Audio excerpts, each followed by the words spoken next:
Welcome back to another story on Whispered Tales. Now, let's dive into today's story.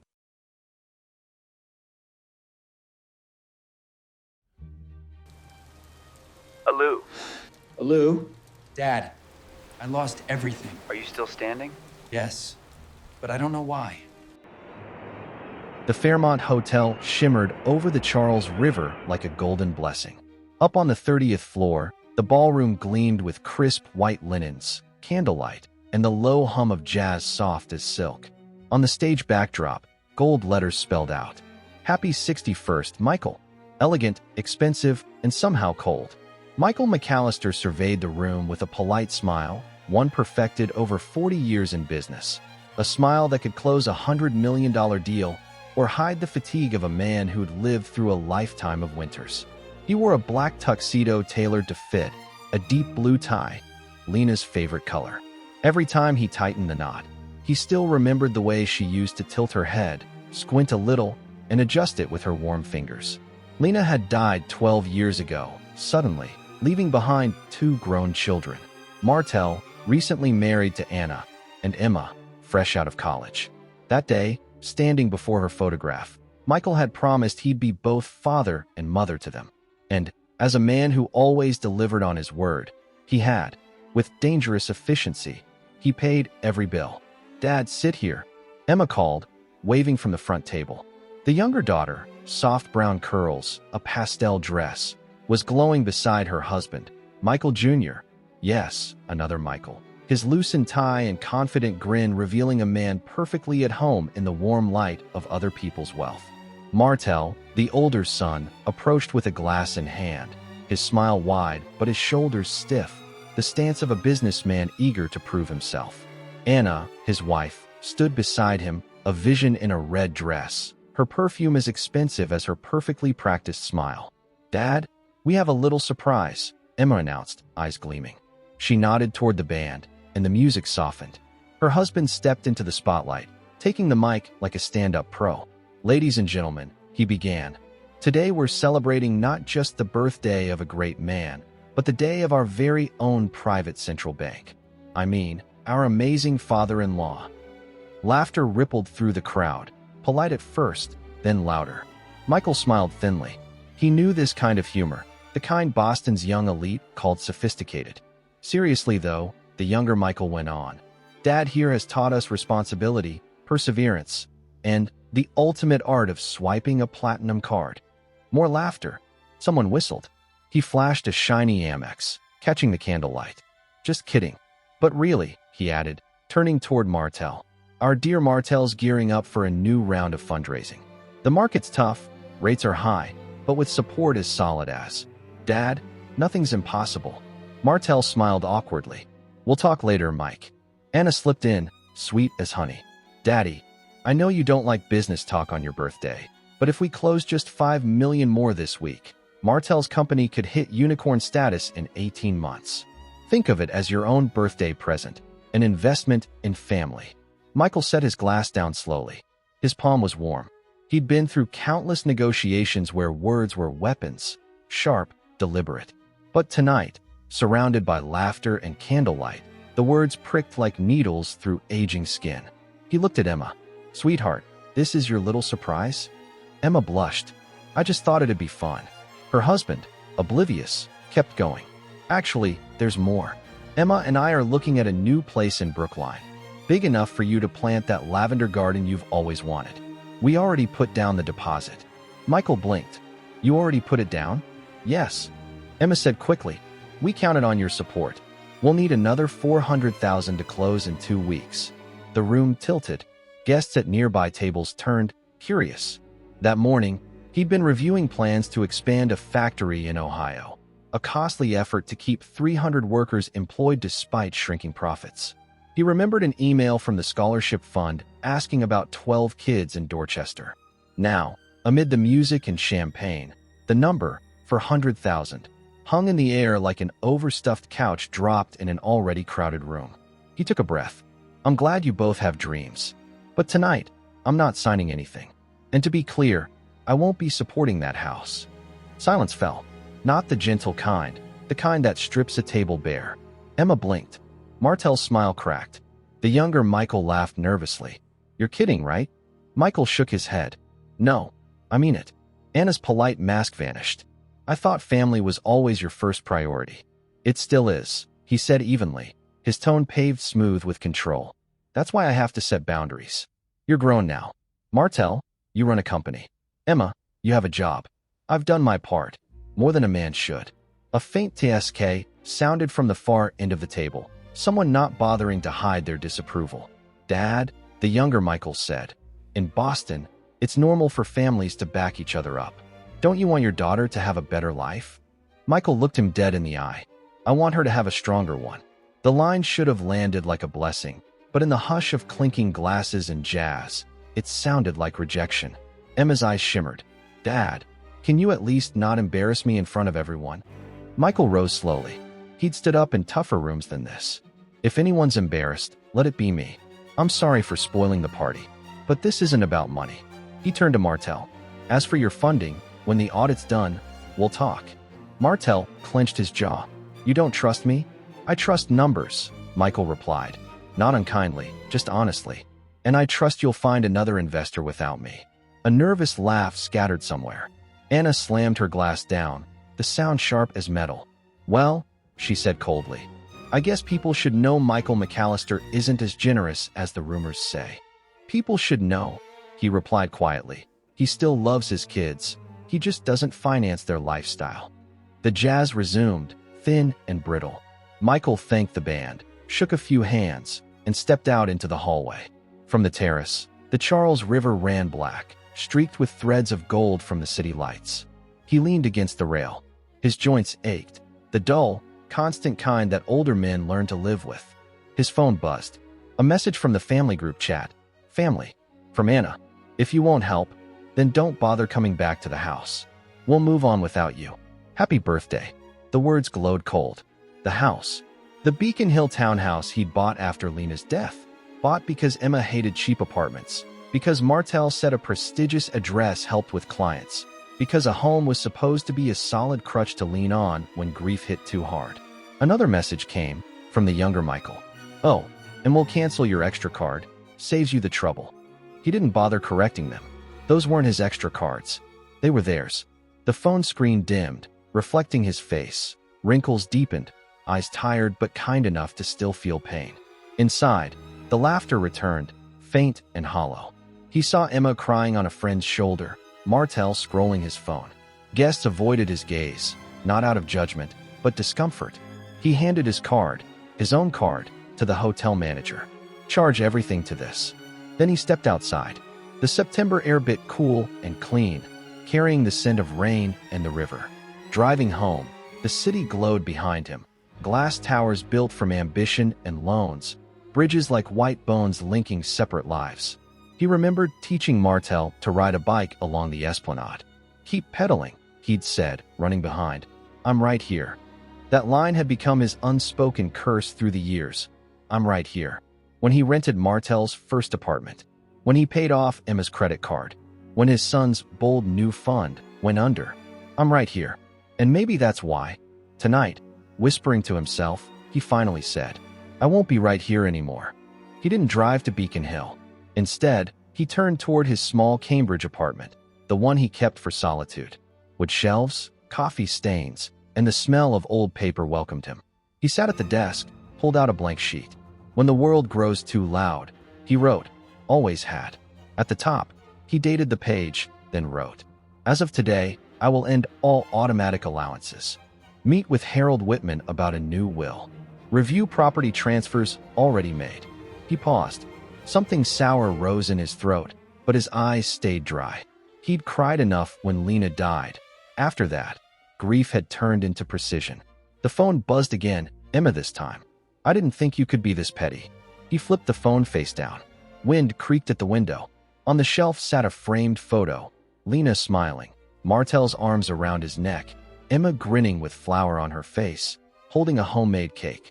A day before money began to bind them tighter than blood. He loosened his tie, opened the window.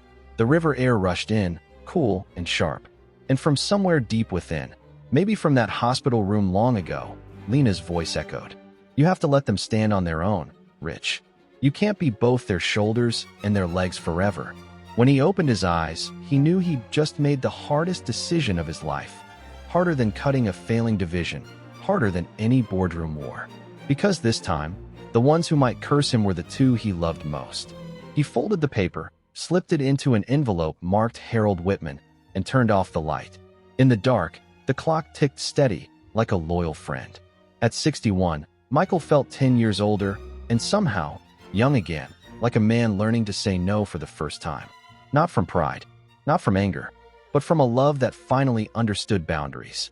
Outside, an ambulance siren flashed across his ceiling, red and blue light flickering. He smiled faintly. At this age, he thought, maybe he could still save one thing.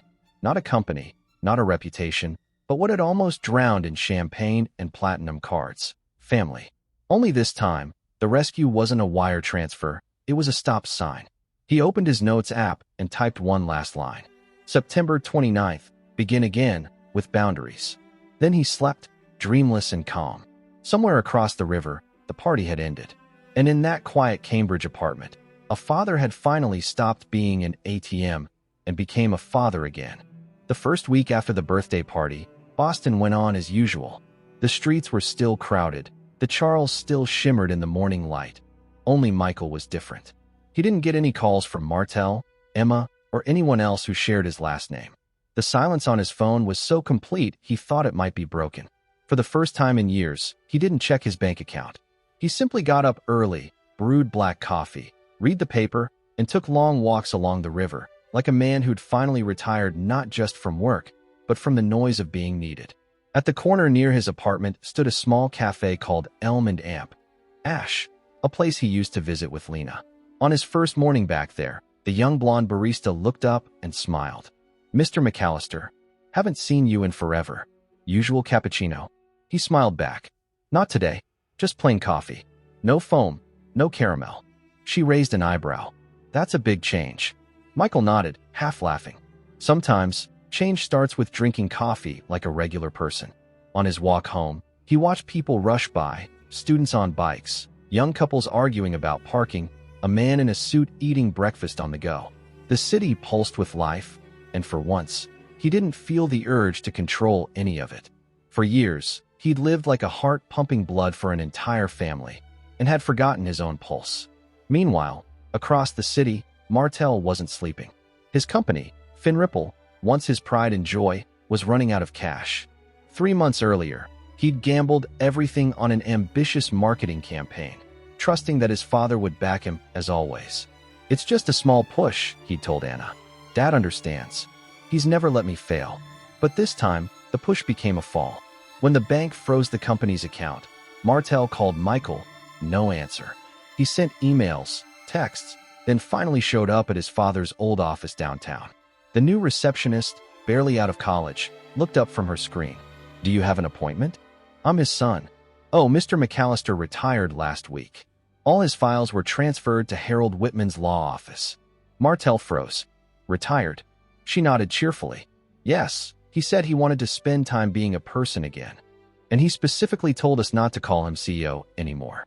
That night, Martell came home, tossed his jacket on a chair, and poured himself a drink. Anna stepped out of the bathroom, her hair damp, perfume sharp and sweet. "Any news?" "Dad's out," he said flatly. "Not just cutting the allowance. He's moved all company shares back into his private trust. None of us can sign anything now." Anna's eyes widened. "He's lost it." Martell took a slow breath. "No, he's saner than we thought." The words hung in the room like dust caught in lamplight. The house, still technically his father's, felt suddenly borrowed. Across town, Emma was learning her own lesson. The apartment she shared with her husband in Brookline was drowning in unpaid bills. Michael, the husband, called it a small hiccup, but when the secondary credit card got canceled, his tone changed. "Talk to your dad," he snapped. "He always listens to you." "I already texted him," Emma said softly. He saw it, but didn't reply. Her husband threw his phone onto the couch. "If he wants to play cold, fine. But I'm not living like this." "What are you saying?" "I've got an offer in California. My buddy's starting a new fintech firm. If your dad invests, I could be their CFO. But if he doesn't..." "Michael," she shouted. Do you even love me? Or just my father's account? He didn't answer. He grabbed his keys, slipped on his shoes. Call me when your dad comes to his senses. The door slammed. Emma sank to the floor, surrounded by the dim yellow light of the living room. She had never really worked. Her interior design job had been a few small gigs arranged by her father's friends. She opened her laptop, stared at her monthly expenses, and realized for the first time she had no idea how to live without her dad. Back in Cambridge, time moved differently for Michael. 1 week turned into 2, then 3. He spent his mornings at Harold Whitman's law office, refining his new will. Harold, an old friend, studied the documents in silence. You're sure about this, Rich? Cutting them off completely. Not cutting, Michael said. Just giving back when they've earned it. And if they never do, then at least I'll know I tried to teach them the one thing money can't buy, self-respect. Harold nodded slowly. So the scholarship fund in Lena's name. That stays. For kids who understand the value of a chance. And you, Rich? What's next for you? Michael smiled faintly. I bought a small farm up in Vermont last year. I thought I'd give it to Martell someday. Now I think I'll live there myself. A month later, early morning, Michael loaded his SUV and left Boston. The highway stretched ahead, lined with fiery autumn leaves. No one waved goodbye. No good luck texts. No family left to reassure. He turned on the radio. A talk show host was discussing modern parenthood and emotional boundaries. Sometimes, the host said, the best thing a parent can do for their grown kids is to stop saving them. Michael chuckled softly. At least I'm not the only crazy one, he murmured. By noon, he reached Vermont. The farm lay in a quiet valley beside a clear stream. The wooden house smelled faintly of pine and dust. He set up a rocking chair on the porch, watching the golden hills. For the first time in decades, he felt free, not because he'd retired, but because he'd finally stopped carrying everyone else's weight. Meanwhile, in Boston, everything was unraveling. Martell lost his biggest investor. Finripple's books went public, and the press called it a startup tragedy of overconfidence. Friends stopped returning calls. Anna packed her suitcase without a word. I can't live like this, she said, not looking back. Martell didn't stop her. He didn't even blame his father anymore. Somewhere in the silence, he could still hear Michael's voice. I trust you're strong enough to stand on your own. Emma, too, was learning what that meant. She moved into a small apartment, peeling paint, creaky floors, secondhand furniture. In the mornings, she worked at a coffee shop. Evenings, she took online design jobs. At first, she hated it, the alarm clock, the sore hands, the smell of coffee clinging to her hair. But slowly, she noticed something. Nobody looked down on her there. No one cared who her father was. They just asked, "You doing okay today?" and meant it.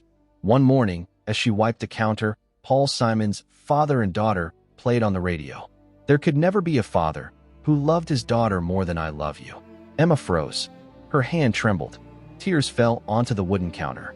She remembered her dad's laugh, his steady hand on the steering wheel, his voice saying, "Being an adult doesn't mean being fearless, sweetheart. It just means you don't run away." She unlocked her phone, found the old text she'd sent him months ago. "I didn't think you could be this petty." She pressed unsend. The message faded. "I was wrong, Dad," she whispered. Meanwhile, back in Vermont, life found a slower rhythm. Michael rose with the sun, brewed coffee, read the paper, walked the neighbor's dog. He fixed fences, grew vegetables, learned how to split firewood properly. His neighbor, Margaret, a 58-year-old widow who baked for a living, often stopped by with a loaf of something warm. "You're the first Boston man I've met who knows how to use a hammer," she teased. "Truth is," Michael smiled, "I used to only sign contracts, not swing tools." "Well, now you can do both." He laughed and felt, for the first time in a long while, a quiet warmth seep back into the hollow places. That evening, a letter arrived. Real paper, not email. Martell's handwriting. "Dad, I'm not asking for money. I just want you to know I lost the company and my marriage. But for the first time, I feel free. I've got a small finance job now. The pay's modest, but it's mine. I'm not asking you to be proud, only to know I'm learning to live as you taught me. Thank you for letting go. Martell." Michael read it twice. Each word dropped like a stone into a still lake. He set the letter on his desk, lit a fire. Outside, the first snow began to fall, soft and silent. And for the first time that winter, he felt truly warm. 3 months after Michael left Boston, winter came early. The trees along Beacon Street stood bare and gray, their branches sketching the sky like thin bones. In the apartment that had once echoed with birthday laughter, Martel sat in the blue light of his laptop, the glow carving shadows across his hollow face. FinRipple was officially bankrupt. The Boston Herald headline read, "Fintech star crashes, startup once poised to redefine digital finance collapses under mismanagement." The word collapse made him laugh, a rough, humorless sound. He hadn't disappeared. He was still here, just invisible to the world that used to take his calls. The living room was a mess of papers and unpaid bills. On the table sat an empty whiskey glass and a pile of debt notices. Anna had left 2 weeks ago. No goodbye, just a white envelope, the divorce papers. "I can't live with a man who no longer has a future," she had written in neat, final letters. Martel folded the note and shoved it in a drawer, along with the parts of himself that still hurt. He used to think he was just like his father, strong, controlled, born to lead. Now, sitting in the cold silence, he understood. His father wasn't strong because he was rich. He was strong because he took responsibility, something Martel had never done. A draft slipped through the window frame, and he shivered. He opened his laptop, started an email. "Dad, I'm sorry." His fingers hovered, trembling. Then he deleted the line. No, he thought. Dad doesn't need my apology. He needs proof. He closed the laptop, grabbed a folder, and walked out. No longer a CEO, no startup, just a man looking for a job, and maybe, for the first time, himself. Across town, Emma was facing her first winter without her father's safety net. Her new apartment was small. The paint cracked, the floors creaked under her steps. Each morning she opened her laptop, then put on her coat for her shift at the cafe. At first, she resented everything. The alarm clock, the aching feet, the smell of coffee that never left her hair. But gradually, she realized something surprising. No one there cared who she used to be. They didn't treat her like the daughter of Michael McAllister. They just asked, "You doing okay today?" and meant it. One slow morning, while she was wiping the counter, the radio played Paul Simon's Father and Daughter. The melody drifted through the quiet room. There could never be a father who loved his daughter more than I love you. Emma froze. Her breath caught. A tear slipped down her cheek and splashed onto the wood. She remembered her father's voice, calm and steady, saying, "Everyone's scared to grow up, honey. Being an adult doesn't mean being strong. It means not running away." She opened her phone, scrolled to the old message she'd sent him months ago. "I didn't think you could be this petty." She hit unsend. The message vanished. "I was wrong, Dad," she whispered. In Vermont, life moved in slow, gentle rhythms. Michael rose with the sun, brewed coffee, and read the paper by the window. He walked the neighbor's dog, fixed the porch railing, and learned the quiet pleasure of chopping wood the right way, the clean split that left no splinters. Margaret, his neighbor, the widow with the kind eyes and perfect cinnamon bread, often stopped by. "You're the first man from Boston I've seen who can handle a hammer," she teased. "I used to only know how to handle contracts," he said, smiling. "Well, now you can do both." They laughed together, the sound light and unhurried. That evening, a letter arrived. The handwriting was shaky but familiar. "Dad, I'm not asking for help. I lost everything. The company, my marriage, but I feel free for the first time. I've got a modest job now, nothing glamorous, but it's mine. I don't expect you to be proud. I just want you to know, I'm finally learning to live the way you try to teach me. Thank you for letting go. Martel." Michael read it slowly, twice, letting each word settle. He placed the letter on the desk, then lit a fire. Snow was falling outside, thick and silent, wrapping the valley in white. He sat back, watching the flames crackle. For the first time in years, he felt something warm that had nothing to do with money, pride. A few weeks later, another envelope arrived, a postcard, this time. A hand-drawn coffee cup on the front, and in Emma's familiar handwriting. "Dad, I've worked 3 straight months without asking anyone for help. I paid my own rent, changed a light bulb, and made every decision myself. I never knew independence could feel this good. I miss you, Emma." Michael placed the postcard beside Martel's letter, 2 small pieces of proof that love, when it stops rescuing, can finally start healing. He didn't write back. He didn't need to. Sometimes, silence is a father's proudest answer. Winter moved on, and March came with the thaw. One morning, Michael woke to the sound of a car pulling up the dirt road. He stepped onto the porch just as Martel climbed out. Thinner, calmer, older. "Didn't call ahead," Martel said with a grin. "Was afraid you'd say no." "You're right," Michael replied. "But I'm glad you didn't listen." Inside, they sat in the small kitchen, the kettle hissing softly. No speeches, no guilt, no talk of money. Just the quiet understanding of two men sharing space again. After a while, Martel spoke. "I miss Mom." "Me too," Michael said. "She'd be proud, you know, of all this." Michael raised an eyebrow. "Proud of what?" "Of you. Not being the CEO anymore. Just being real." Michael chuckled. "You make it sound like I used to be a robot." "Not a robot," Martel said. "Just someone who never allowed himself to be tired." Michael looked down, the truth of it landing softly. For decades, he'd carried the image of the perfect father like armor. Now, that armor finally felt too heavy to wear. When Martel left, he paused at the door. "Dad, I'm sorry for treating you like a wallet." Michael rested a hand on his son's shoulder. "I never needed an apology. I just needed you to stand on your own." That night, the phone rang. "Dad," Emma's voice was bright, trembling. "I got promoted. Manager at the cafe. Congratulations, sweetheart. I want to take you out to dinner. My treat." Michael smiled. "Only if you promise not to cook." She laughed, the same light, musical laugh from when she was a child. "Deal." After the call, he stepped onto the porch. The Vermont sky was full of stars. He could hear their laughter through the phone still ringing in his ears. Real, unforced, alive. Margaret appeared at the fence, carrying a plate of apple pie. "Heard you've got visitors coming next week," she said, smiling. "My kids," Michael replied. "They're coming home. You'll need more pie then." "Maybe a whole season's worth," he said, grinning. Inside, he set down the pie and opened his notebook. He wrote one line. "Love isn't about holding on. It's teaching them how to let go." Then he closed the book, listening to the quiet hum of the night. Somewhere between the stars and the snow melt, he felt Lena's voice again, warm, teasing, proud. "You did it, Michael. They can stand now." He smiled. The house was silent, but for the first time in years, it didn't feel empty. It felt whole. Late spring in Vermont came like a soft sigh after a long storm. The hills were green again, wildflowers spilled along the roadside, and sunlight spread over the valley like a warm quilt. Michael was in the garden, sleeves rolled up, sweat on his temples, pulling weeds by hand. From far off, he heard the hum of a car climbing the gravel road. He looked up. Dust rose, sunlight caught the windshield, and then it stopped at his gate. A silver sedan. The door opened. Emma stepped out first, her hair tied back, dressed simple and light.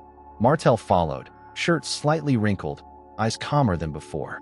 Michael froze for half a second. It had been over half a year since the birthday dinner. They looked different now, humbler, quieter, stripped of their old gloss. Emma spoke first. "Dad, we hope we're not interrupting." Michael shook his head. A faint smile creased his suntanned face. "I was just thinking I could use some help pulling weeds." It sounded like a joke, but what he meant was, "I'm glad you're here." Martel grinned. "Honestly, we thought you wouldn't open the door." "I didn't lock it," Michael said, half smiling. "I just decided I'd only open it for the right version of you two." "The right version?" "The ones who came for me, not my money." Emma looked down, her voice small. "So you were waiting for us to come when we had nothing left." Michael's smile softened.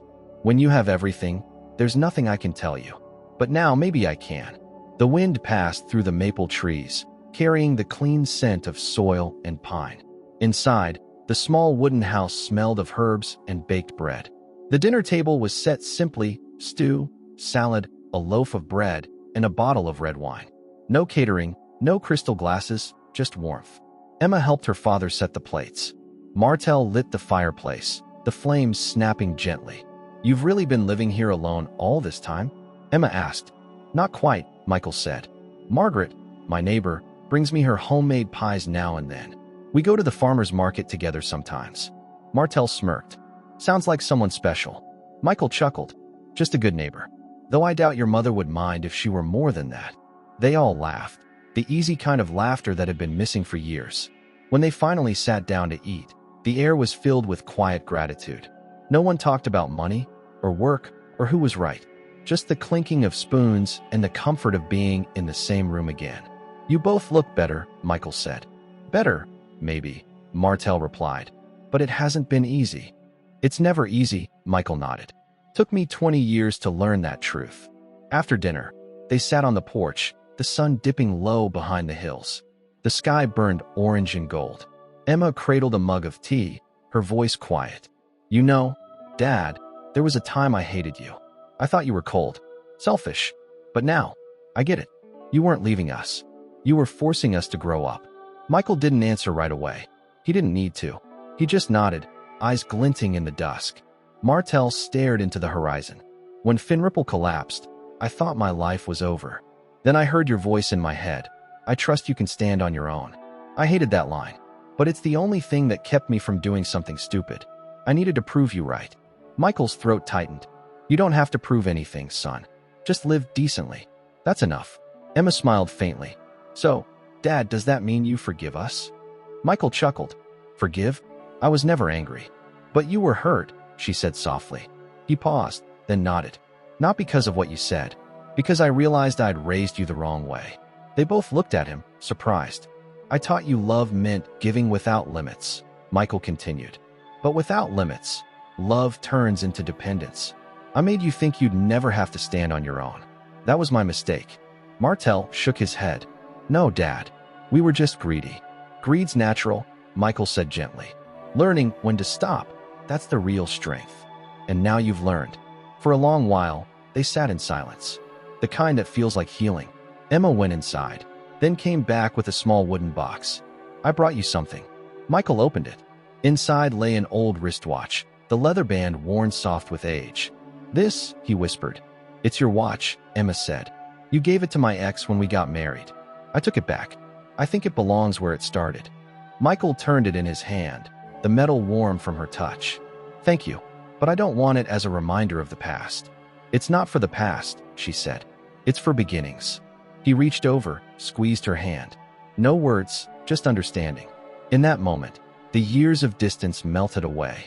3 people, a father, a son, a daughter, no longer orbiting money, but each other. That night, Martel slept in his old room. Emma took the couch. Michael stepped outside, leaning on the porch rail. The sky was scattered with stars, the air clean and still. From inside, he could hear his children laughing. Emma teasing Martel about his cooking, Martel pretending to be offended. The sound wrapped around him like music. Margaret appeared at the gate, holding a pie tin. I saw the car, she said, smiling. Company tonight. My kids, Michael said, pride slipping into his voice. They're home. Then you'll need more pie. Probably for the whole season, he laughed. The next morning, sunlight spilled through the curtains. Martel was already up, stacking wood for the stove. Emma brewed coffee, filling the kitchen with its rich smell. Michael sat at the table, watching them move. No pretense, no hurry. Just life. Dad, Martel said, I'm planning to start another business. Smaller this time. No big investors. Just me and a few partners. I wish you luck. Any advice? Only this. When you fall, get up faster the next time. Martel laughed. You sound like a coach. Old habits, Michael said, smiling. Emma joined them, setting down 3 cups of coffee. I'm saving up to open my own cafe, she said. A little place where I can hang Mom's paintings. Michael's eyes softened. Lena would love that. When it was time for them to leave, Michael walked them to the car. Emma hugged him tight. This time, I'm not asking for anything. Just to say, I love you. Martel hugged him next, his voice low. Thanks for giving us a second chance, Dad. You gave it to yourselves, Michael said. They got in the car and drove off down the dirt road. Michael stood there for a long time, watching until the dust settled. This time, watching them leave didn't hurt. Because they weren't running away, they were walking on their own feet. Back inside, Michael sat at his wooden desk, opened his notebook, and wrote one line. Love isn't about holding on. It's teaching each other how to let go. He closed the book, leaned back, and looked out the window. The wind carried the scent of wildflowers through the room. In that soft breeze, he almost heard Lena's laugh, gentle, approving. You did it, Michael. You really did.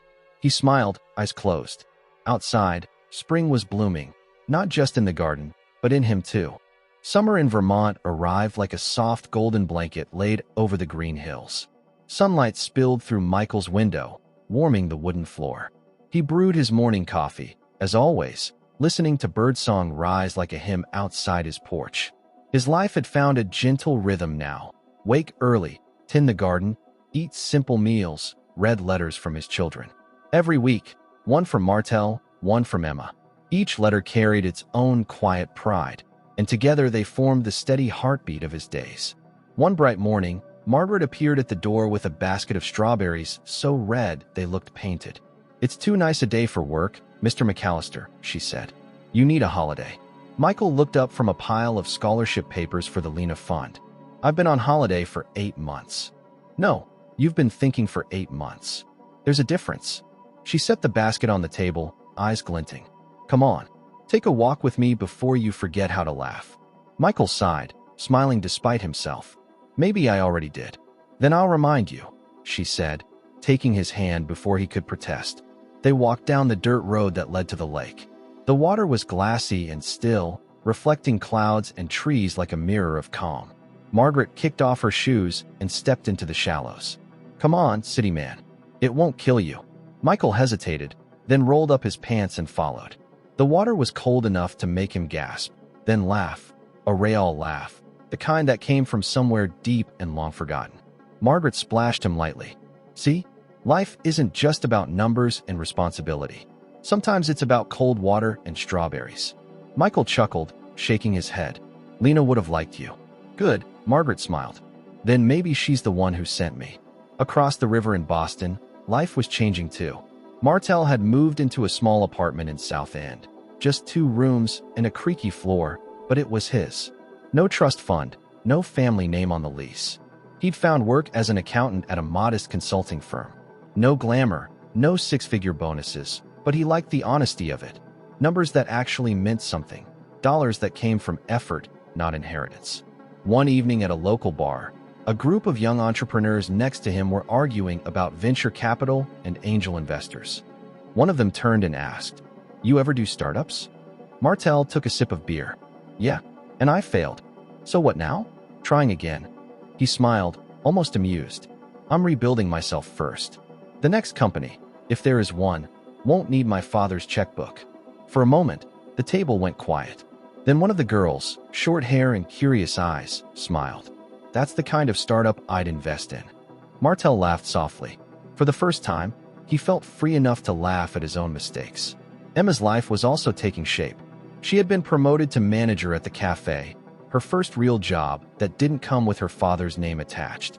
Every morning, she opened the shop early, writing a note on the chalkboard that read, "Each cup of coffee brewed with gratitude, for my father, for my mother, and for myself."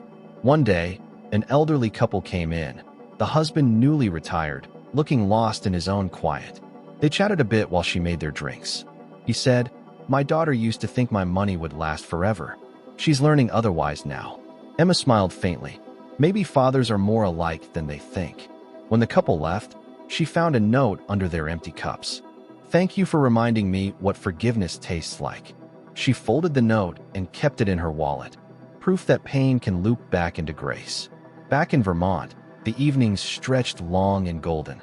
Michael sat on the porch, reviewing scholarship applications. Margaret teased him. "Still counting money, even after retirement?" "Not money," he said, smiling. "Opportunities. The Lena Fund can support 20 students this year." "She'd be proud," Margaret said softly. "I hope so." She looked at him, eyes kind. "And what about you? What's next for Michael McAllister?" He chuckled. "I think I'll learn how to be slow. Grow tomatoes. Read books. Cook without burning the kitchen down. And talk someone's ear off about the stock market. If someone's patient enough to listen." "Lucky for you," Margaret grinned. "I'm a good listener." Her words lingered longer than either of them expected. Later that week, Martel called. "Dad, I got promoted, head of finance now. It's not a big firm, but they trust me." "That's wonderful," Michael said. "Now you know what earned trust feels like. And I'm thinking of starting a small investment group for startups that deserve a chance. This time, I'll choose the people first, not the ideas." Michael laughed softly. "That's the best advice I ever gave. I'm glad you're finally using it." When the call ended, he sat for a while, watching the sunset fade behind the hills. He thought of Lena, how she'd always believed in second chances. Maybe that belief had finally come true, here, in the quiet of this new life. That night, Margaret came by with 2 glasses of red wine. I finally baked something that didn't burn. You're the test subject. Risky, Michael said, smiling. They sat by the fireplace, the scent of cinnamon filling the room. After a while, Margaret asked, "Do you ever think you'll love again?" Michael stared into the fire. "I used to think love only happened once. But maybe some people don't come to replace what we've lost. Maybe they come to remind us we're still alive." Margaret's eyes softened. "Then maybe I'm here to remind you." "Maybe you are," he said quietly. Lena would approve. "You really think so?" "Yes," he smiled. She always wanted me to keep laughing. By August, Margaret was part of his days, gardening, cooking, or simply sitting in silence beside him. Sometimes they didn't talk at all. Sometimes silence itself was the conversation. One afternoon, she said, "You know, people say loneliness is the worst part of getting old." "No," Michael said, shaking his head. "Feeling useless is worse. I used to think if I stopped providing, I stopped mattering. But now I know, value doesn't come from a bank account." "And who are you now?" she asked. He smiled. "A man who grows excellent tomatoes." She laughed. "Then you've already made it." By the end of summer, Martel and Emma came up to visit again. Martel brought lavender, Emma brought fresh pastries. When they arrived, they found Margaret tending the garden. Emma whispered to her brother, grinning, "Looks like Dad has a partner in crime." Michael appeared on the porch. "Not a partner, an agricultural consultant." Margaret rolled her eyes. "And part-time chef, if needed." That night, the 4 of them had dinner under the string lights hanging across the porch. The meal was simple: grilled vegetables, bread, and laughter. Martel talked about work, Emma about her cafe plans. Margaret listened, smiling quietly. When it was time to leave, Emma hugged her father. "I'm glad you're not alone anymore." "I'm not," he said softly. "But let's call this the friendship with potential." She laughed. "You don't have to label it, Dad. Just be happy." That night, after everyone left, Michael wrote in his notebook, "This summer taught me 3 things. Money can't save a soul. Forgiveness doesn't erase the past, but it opens the future. And love, at any age, is an act of courage." He set down the pen and looked at the photo on his desk, not the old one anymore, but a new one. Him, Martel, Emma, and Margaret, smiling in front of the lavender field. For the first time in a long, long while, Michael didn't dream of what was lost. He dreamed of mornings still to come, filled with laughter, apple pie, and the simple comfort of a hand in his. September came to Vermont like a slow song. Leaves began to turn gold, and the air grew cool enough for sweaters again. Michael still rose early, keeping his steady routines: coffee, garden, sunrise. But lately, his breath came shorter, his steps heavier. He brushed it off, telling himself it was just age catching up. One morning, while trimming the lavender, his hand trembled. The knife slipped, clattering to the ground. A wave of dizziness passed through him, his heart thudding out of rhythm. Margaret ran out from the house. "Michael, are you all right?" He forced a smile. "Just stood up too fast, that's all." "No, you're going to the hospital." "That's not necessary, Don't pretend to be strong." She cut him off, eyes shining with worry. "You don't have to prove anything anymore." At the hospital, the doctor studied the results with calm precision. "Mr. McAllister, your heart shows early signs of weakness. Nothing critical yet, but you'll need rest and close monitoring." Michael nodded. "I still feel fine, just a bit tired sometimes." "Don't underestimate it," the doctor warned. "At your age, even small changes matter." "Do you live alone?" Before he could answer, Margaret spoke up firmly. "No, he has me." Michael looked at her, gratitude and unease tangled in his eyes. On the drive home, neither of them spoke for a while. Wind swept across the road, carrying fallen leaves that whispered like time itself. Margaret reached for his hand. "Are you scared?" He smiled faintly. "Not of dying. I'm just afraid I haven't lived enough." "You've lived 61 years full of energy." "Yes," he said softly, "but never for myself." The words fell between them like a truth too long delayed. Margaret didn't answer. She just held his hand tighter. In the days that followed, Michael slowed down. No gardening, no long walks. He read more, sat on the porch, watched sunlight shift through the leaves. In the quiet, he found himself thinking of Lena. The way she used to sit by the window with a book while he took calls from his office. He whispered to the wind, "Lena, I thought I'd finally learned how to love. But maybe, even at the end, we're all still learning." That afternoon, Margaret appeared with a small wooden box. "I made this for you." Inside were folded slips of paper, each one with a handwritten note. "I call it the Living Longer box," she said, smiling. "Every morning, pick one slip and do what it says." Michael chuckled. "That sounds like a child's game." "Then play, Michael. It's time to start again." The next morning, he drew his first note. It read, "Write a thank you letter to someone who once hurt you." He thought of Martel and Emma, but they already understood, already forgave. Then it struck him. The person who had hurt him most was himself. He opened his journal and began to write. "Dear Michael, you made foolish choices because you loved too much, because you believed giving money meant giving safety. But in one painful decision, you saved your family from drowning in illusion. I forgive you. Without the man you were, I couldn't be the man I am now." When he folded the letter, his chest felt lighter, as if he'd just set down a stone he'd carried for years. A week later, Martel called. "Dad, Emma said you've been to the doctor. Is something wrong?" "Just a routine checkup. Please don't hide it. I'm coming up this weekend." "No need, son. I'm fine." "Dad, this time I'm not taking no for an answer." Michael laughed softly. "Good. Finally, you've learned when to be stubborn." By Saturday afternoon, Martel and Emma arrived with a basket of fruit and a bouquet of sunflowers. Margaret greeted them at the gate. "Where's Dad?" Emma asked. "Inside, pretending he's fine so you won't worry," Margaret replied with a knowing smile. They stepped inside to find Michael at his desk, glasses slipping down his nose, writing. "Working on your will again?" Martel teased. "No," Michael said calmly. "Just my journal. The will's been done for years." Emma sat beside him. "Are you scared, Dad?" He paused, then smiled. "Yes, but not of dying. I'm scared of leaving before I've said thank you." Martel's voice softened. "You once told us love means knowing when to say no. Well, now it's our turn. We're saying no. We're not letting you face this alone." Michael didn't speak. His eyes glistened, not from pain, but from something rarer, being loved without condition. That evening, the four of them, Michael, Margaret, Martel, and Emma, gathered around the dinner table. Warm apple pie, red wine, the scent of cinnamon filling the air. Laughter bounced off the wooden walls. "Dad," Emma said, "when I open my cafe, you'll come, right? I'll be your most loyal customer." "No," Martel cut in, grinning. "He'll be our ethical advisor. As long as it doesn't require an investment," Michael joked. The room erupted in laughter. When the laughter faded, he grew quiet. "Kids," he said softly, "if one day I'm no longer here, don't cry. Instead, live the life I didn't dare to, without fear." Emma squeezed his hand. "You're not going anywhere, Dad."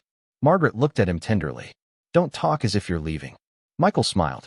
"We're all leaving, Margaret. But I promise, not yet." Later that night, after everyone went to bed, Margaret cleaned up while Michael sat outside, listening to the crickets. "Do you ever regret it?" she asked. "Regret what?" "Cutting your kids off that year." Michael thought for a moment. "No, I'd do it again. But this time, I'd make sure they knew it came from love." "They know," she said softly. "Maybe, but I should have said it sooner. People always think time is endless, until it isn't." Margaret draped a shawl over his shoulders. "You still have time, Michael. And I'll remind you of that every day." He turned to her, took her hand. "You're the best counselor I've ever had." She smiled. "Then I guess I've just been promoted to life partner in training." "No," he said gently, squeezing her hand. "You're the real thing." They sat together in silence, the stars blinking softly overhead. Michael felt a peace he hadn't known since the night Lena died. A week later, he returned for a checkup. "Your condition's stable," the doctor said. "But take it easy. Don't let your mind do all the heavy lifting." Michael smiled. "I'm learning how to slow down." "Good," the doctor said, smiling back. "Sounds like you've found a reason to keep living." "More than one," Michael replied. "2 grown kids, and one woman who refuses to let me hide from happiness." That evening, he sat by the fire and opened the Living Longer box. The slip for that day read, "Write down what you want to leave behind, not for the bank, but for the heart." He took a deep breath, picked up his pen, and wrote slowly, "I want to leave my children the courage to love the right way. Margaret, the peace she's given me.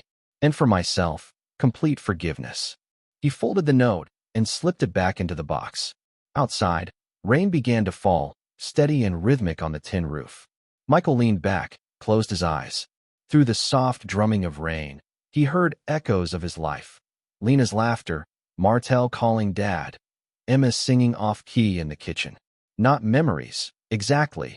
More like whispers from life itself, reminding him, "You're still here, Michael. Don't be afraid of happiness." He smiled. The rain kept falling, but inside him, light began to break through, warm, fragile, and steady as hope itself. Autumn came back to Vermont, quiet and golden. The air smelled of apples and wood smoke. The trees blazed in red and amber like old souls still burning with grace. Michael woke earlier than usual that morning. The house was still, only the faint hum of the wind outside. He put on his sweater, poured himself a cup of coffee, and stepped onto the porch. The valley lay beneath a soft mist. Sunlight was just beginning to filter through, turning the fog into a gentle gold. Margaret soon joined him, wrapping a shawl around her shoulders. "You're up before the sun again," she teased. "Couldn't sleep," he said. The world looked too beautiful to miss. They stood side by side, listening to the world waking, the distant low of a cow, a bird cutting across the pale sky. "Do you ever miss the city?" she asked. "Sometimes," Michael said, "but the city never missed me. And now," he smiled faintly, "now I finally feel necessary. Not because I build things, just because I'm here." Margaret reached for his hand. It was warm, steady. Later that day, a car pulled up the gravel road. Emma and Martel stepped out, laughing. "Dad, surprise visit." Michael grinned, already walking toward them. "You two never learned to knock, did you?" "We were afraid you'd pretend to nap and ignore us," Emma said, hugging him. "Would I do that?" "Yes," they both answered at once. Margaret laughed from the porch. "Come in before the stew gets cold." Inside, the little house felt alive, full of voices, footsteps, the clatter of dishes, the scent of rosemary and bread. They ate, talked, and laughed like no time had passed at all. When dinner was done, Emma pulled out her phone. "Dad, I want to show you something." It was a photo, her new cafe, finally open. The walls were pale blue, sunlight spilling through the front windows. A wooden sign above the counter read, "Boundaries and Amp, Bruise." "Boundaries and what?" Michael asked, amused. "Bruise," Emma said, grinning. "Because of you. Because you taught me love has limits, and coffee has refills."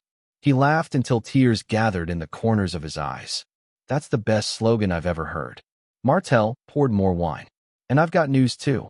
I've started a mentorship fund for small businesses. Guess what I called it?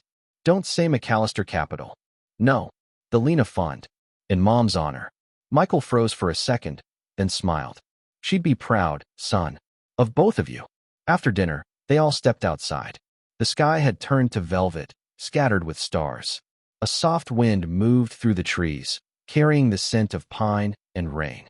Emma leaned against the porch rail. "Dad, do you ever think about what comes next?" He nodded. "All the time. But I've stopped trying to predict it. I used to plan everything. Investments, futures, even love. Now I just wake up, make coffee, and thank the day for showing up." Martel smiled. "That sounds like peace." "It is," Michael said quietly. "Hard-earned peace."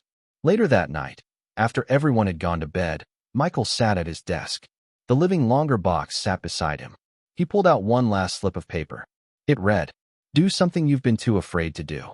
He thought for a long time, then took out a blank sheet of stationery. He began to write, slowly, carefully, as if each word was a heartbeat. "To my children, if you're reading this one day, know that I am proud of you, not for your success, but for your courage to start again. Don't fear mistakes. They're proof you're still trying. Don't fear love. It's the only thing that survives time. When you think of me, don't picture the man who gave you money. Remember the man who finally learned how to live, quietly, among the lavender. And if someday you stand where I stand now, feeling the weight of years, breathe. Look for the light. It always comes back." He set the letter inside the box, closed the lid, and placed it on the shelf beside Lena's photo. Outside, dawn began to rise, a thin silver edge breaking through the clouds. Margaret stirred and came to the doorway. "You're still awake?" "Just finishing something," he said softly. Come watch the sunrise with me. They sat together on the porch steps. The sky glowed brighter, the world turning gold again. Michael took her hand. You know, he said, I used to think happiness was something you built. Now I think it's something you notice. Margaret leaned against him. Then I hope you keep noticing for a very long time. So do I. The light crept higher, warming their faces. The hills shimmered in soft amber, the air full of promise. Michael smiled, calm, steady, alive. For the first time in decades, there was nothing left to fix, nothing left to prove. Just this. A morning, a woman, the laughter of children echoing in memory, and the quiet certainty that love, real love, never really leaves. The light had come back, and this time he didn't look away. Autumn returned, not just to Vermont, but to Michael's heart. The air grew cooler, the evenings longer. The hills glowed in shades of amber and rust, like an old photograph touched by sunlight. Michael moved slower now, but not because of weakness. It was simply the pace of a man who had stopped chasing and started savoring. Every morning, he sat on the porch with his coffee, watching the fog lift from the fields. He used to think of silence as emptiness. Now he understood it was full of breath, of memory, of small, unspoken joys. Margaret often joined him, knitting in her chair beside him. Sometimes they talked, sometimes they didn't. Words had become optional. One morning, she said, You know, Michael, I think people have more than one kind of autumn. He turned to her, curious. How so? There's the season outside, and then there's the one inside. The one where you stop fighting time and start walking with it. He smiled. Then I suppose I'm deep in my second autumn. And how does it feel? He looked out at the quiet hills, the sun breaking through a thin layer of mist. Peaceful, like I finally made friends with myself. In the afternoons, Michael tended his lavender garden, slower now, deliberate, gentle. When he tired, he sat on the bench and watched bees drift from flower to flower, unhurried and content. He thought often of Lena, but not with sadness anymore. She had become part of the landscape, in the wind, in the scent of lavender, in the laughter of his grown children. Love, he realized, doesn't fade, it just changes its form. Sometimes he would jot thoughts in his old journal. Peace is not the absence of noise, but the quiet acceptance of what remains. To age is not to lose time, it's to finally understand it. One weekend, Emma came to visit, bringing fresh pastries from her cafe. The sign outside her shop, Boundaries and Amp, Brews, had become something of a local favorite. She set a bag on the table and smiled. Still using Mom's recipe, she said. It sells out every morning. That's because she taught you to feed hearts, not stomachs, Michael said. She looked at him, eyes soft. You know, Dad, I think I finally understand what you were trying to teach us, about boundaries, about love. It wasn't about saying no. It was about saying yes to what matters. He smiled. Then I guess I didn't fail as a father after all. You didn't, she said. You just taught it the hard way. They both laughed, the kind of laughter that comes only when old pain has turned to tenderness. A few weeks later, Martel visited too. He brought a new book on business ethics, handed it to his father. It's boring, he said. So I figured you'd love it. Michael chuckled. You're learning my taste too well. They sat under the maple tree near the porch, the same one Michael had planted the first year he moved to Vermont. The leaves above them rustled softly, golden light flickering through the branches. Dad, Martel said quietly, when I was younger, I thought success was about control, about bending the world until it fit my will. Now I think it's about trust, about letting life surprise you. Michael looked at his son and nodded slowly. That's how you know you've grown, when you stop trying to win against time.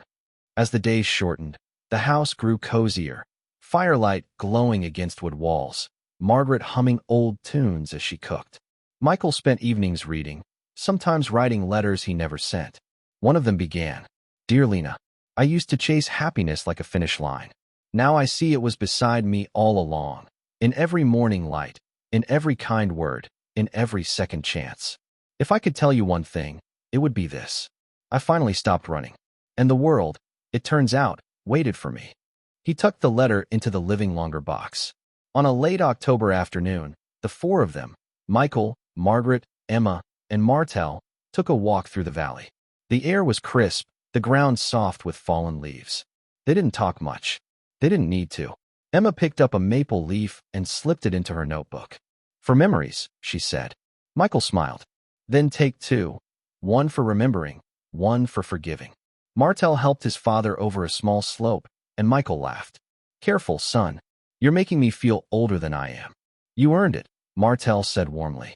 As they reached the hilltop, the sun dipped low, spreading golden light across the valley. Everything, the house, the fields, the lavender rose, glowed as if wrapped in quiet gratitude. Michael took Margaret's hand. It's beautiful, isn't it? Always, she said. He nodded. Funny how we spend half our lives chasing beauty, and the other half just trying to sit still long enough to see it. That night, as the fire crackled, Michael wrote one last note in his journal. Autumn isn't the end of things. It's the heart remembering how to be gentle. I used to think peace was silence. Now I know it's music, soft, low, and steady, playing quietly in the soul. He closed the notebook, set it beside the lavender box, and smiled. Outside, leaves whispered against the window, like a lullaby written by time itself. Margaret called from the kitchen. Michael, tea's ready. Coming, he replied, standing slowly, joints creaking in protest but spirit light as air. He glanced once more at the fading sunlight. It wasn't a goodbye, just another beautiful moment to notice. The world outside his window was turning gold again, and inside him, after all the years, all the storms, the light had never gone out. This is where our story comes to an end. Share your thoughts in the comments section. Thanks for your precious time. If you enjoyed this story, then please make sure you subscribe to this channel. See you again.